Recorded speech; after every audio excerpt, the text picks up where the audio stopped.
Hi everyone, so in today's tutorial we're going to learn how to make this beautiful three-part corset cup from scratch. If this is something you're interested to learn, you want to keep on watching and let's get started. And for you to subscribe, kindly hit on the subscribe button.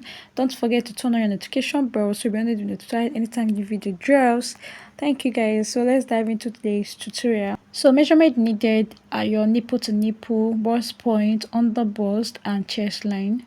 So I'll mark my bust point, then my under bust is 12.5 inch. You can see I placed my tape exactly at 12.5 and my bust point is 9.5. I'll label as shoulder line, bust point and under bust. Okay, from the bust point I went up by 2 inch and this will serve as my chest line. I'll also go ahead and label. So after that you will mark half of your nipple to nipple. My nipple to nipple is 7 inch, half of it is 3.5. I went ahead to mark and I'll connect a straight line like so. After that you will place your tape from the shoulder line. Now determine how high or low you want the corset cup to be. So for me, I will come up by 1 inch from the chest line. That means I'm making use of just 6 inch. Okay, so from the shoulder it is 6 inch and from the chest line it is 1 inch. So I'll extend my line to that point. The next thing is to come up at the bust point line and mark half inch. Also mark half inch at the down part. So go ahead and place your ruler and connect to the bust point. Okay, you connect both lines to the bust point like so. Then after that, under bust line you should go in by 1 inch on both sides. Do you get? Then use your curve rule to connect the cup. Alright, I want to get half of the cup shape, so I'll just connect like so. If you're very busty, you can take out about 1.25. Alright, so after doing that, I will go ahead and connect. You can see how I'm connecting this. So I'm connecting a V shape. So the next thing is to mark half of your nipple to nipple on the other side. Then you connect from the bust point line to the under bust in a V shape like so. Then the same thing you did on the other side, repeat the same thing here. Go up by 0.5 inch at the top and at the down side. Okay, you connect a slant line like so. Can you see? So after I was done with this, next thing I want to do is from the chest line I'll go down by half an inch and also go in by half inch. You can go down from the chest line by 1 inch. It depends on how deep you want the corset to be. Okay, so after connecting to that point, you will mark your half of nipple to nipple and also extend the line to meet the chest line. Go up again by 1 inch and on the side you go in by 0.5 inch. Okay, then you slant it like so. Go ahead and connect it this way. So after you're done with this, guys, you will have it looking like this. I'll use my marker to mark those lines so it's very visible for everyone to see. So after marking, guys, next thing I want to do now is to label. So this is cup 1, cup 2, cup 3, and I also gave directions on how to join them. Next thing I want to do now is to cut out. After cutting out, I'll transfer them to the actual fabric and also cut my wording. So the wording I'll make use of is those ones that has shining at the back. I'll also show you guys the type of wording I used. You get? So I've gone ahead to cut out. Now it's time to transfer to your actual fabric. So after cutting to my actual fabric, I also ironed my stay as you can see. So I also labeled the wording as well, and I cut 2 of this piece, like 2 of each of the piece. So I want to use one for the lining and one will be for the main cup. All right, so now I want to go ahead and join the 3-piece cup.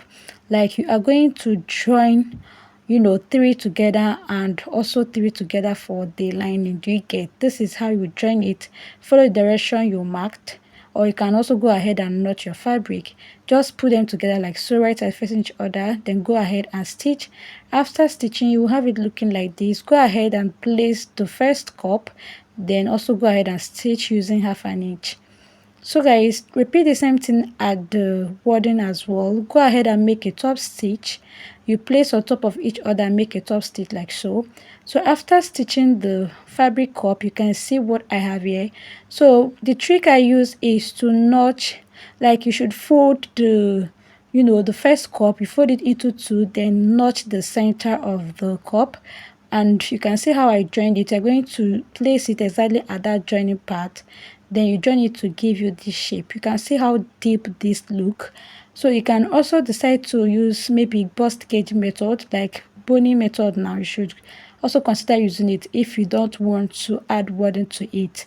You get, so this is the wording I've already sewed, and I'm also trimming out the excess allowance just a little bit. So I'll use my tailor's arm to iron my seam opening. Don't iron on a flat surface, okay? Make use of your tailor's arm. You get.